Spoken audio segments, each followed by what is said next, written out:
Bonjour à tous, bienvenue à Naissance Double. Je suis Karine Gauthier, votre éducatrice périnatale certifiée par Doula Canada.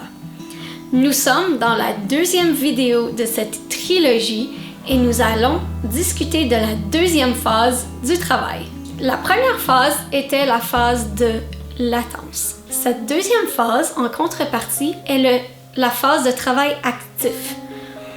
Actif, puisque, bien entendu, beaucoup de choses se passent. C'est une phase où est-ce que nous avons besoin de tous nos outils dans notre boîte à outils afin de continuer à pousser au travers de cette phase. Tout d'abord, quelle est cette phase de travail actif?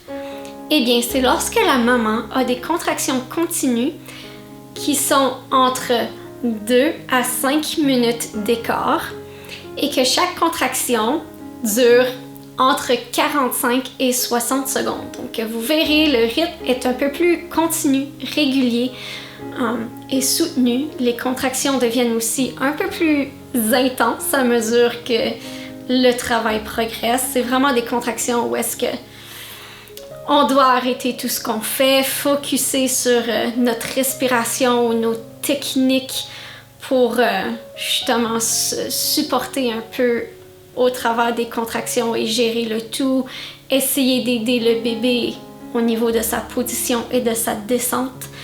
Écoutez votre corps, il va vous indiquer les positions qui sont les plus confortables ou les moins confortables, dépendant de la position de votre bébé. Et puis pendant la première phase, j'espère que vous avez pris le temps de manger, de vous hydrater parce que vous en auriez très bien besoin pour cette phase qui va vous demander beaucoup d'énergie en très peu de temps. C'est une phase qui dure entre 3 à 6 heures. Et vraiment, le but de cette phase, c'est de permettre à votre col de se dilater davantage. Dans la première vidéo de cette trilogie, nous avions discuté que la phase de latence allait s'assurer que le col dilaterait jusqu'à environ 6 cm, ce qui nous ramenait à la grosseur de cette nectarine. La période de travail actif va toutefois dilater le col jusqu'à 8 cm et donc jusqu'à la grosseur à peu près de l'ouverture d'un pot de cupcake, donc de muffin, qui fait quand même une certaine différence. Donc c'est la grosse différence qui va se passer au niveau de la dilatation du col. À ce stade, le col est bien effacé, bien ramolli. Il va aussi y avoir des changements au niveau de la position du bébé. Donc, il y a différentes stations indiquant l'emplacement dans le pelvis. Donc, à mesure que le travail progresse, le bébé va commencer à descendre progressivement plus bas au niveau du pelvis. Au cours de la période active, c'est vraiment le moment où est-ce que les familles vont mettre en mesure les plans qu'ils ont décidés par rapport au travail. Donc, c'est vraiment le moment où est-ce qu'ils doivent contacter le service de garde prévu pour leurs enfants qui sont un peu plus âgés, qu'ils vont contacter l'hôpital ou leur sage-femme et qu'ils vont vraiment soit préparer le lieu de l'accouchement si ça se fait à la maison ou qu'ils vont commencer à se déplacer et se diriger vers l'hôpital ou le centre de naissance. Cette décision va aussi être déterminée vis-à-vis l'entente que vous avez eue avec votre professionnel de la santé, que ce soit la sage-femme ou le gynécologue obstétricien. Donc, il y a différentes règles. Ça peut être le 5-1-1, le 4-1-1, le 3-1-1 et il y a certaines variantes aussi que ça pourrait être le 3-3-1 ou des choses comme ça. Donc, c'est vraiment afin de déterminer à quel moment se rendre à l'hôpital. En règle générale, le premier chiffre, c'est l'espacement entre les contractions. Donc, si c'est 5-1-1, ça veut dire que c'est lorsque les contractions sont 5 minutes d'écart. Si c'est 4-1-1, les contractions à 4 minutes d'écart. Même chose pour le 3-1-1, c'est 3 minutes.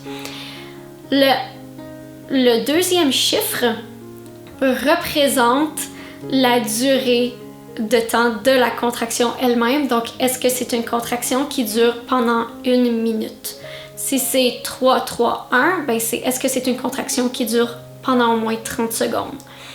Donc, c'est des choses à voir. Et le dernier chiffre représente pendant la période de temps que cette pattern-là a survenu. Donc, est-ce que ces contractions-là de 5 minutes d'écart qui durent pendant au moins 1 minute à chaque fois se sont répétées pendant 1 heure? Donc, est-ce que ça a vraiment fait un cycle complet de 1 heure? Parfois, dépendant si c'est votre premier ou votre 5e enfant, la gestion du pattern recherché va varier un peu. Donc souvent, si c'est votre premier enfant, ben, ça sera peut-être plus comme le 3-1-1 ou est-ce que on veut vraiment que votre travail soit un peu plus progressé parce que ça peut prendre un peu plus de temps en général pour que tout le travail se déroule et que vous soyez vraiment bel et bien en travail actif par ce moment-là et que votre col s'est ouvert parce que c'est la première fois que votre corps le fait. Donc, tout est un peu plus long, donc c'est un apprentissage pour votre corps. Par contre,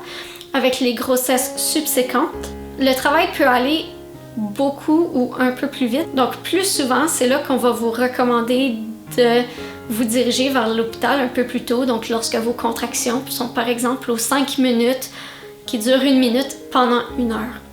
Donc, c'est vraiment un jeu aléatoire. Et puis même pour certaines femmes qui ont des expériences de travail très, très, très rapides, peut-être qu'on va leur dire, dès que vous avez 2 contractions en dedans d'1 heure, ben, dirigez-vous à l'hôpital. Donc, ça dépend vraiment de ce qu'on va vous dire de faire selon votre propre situation.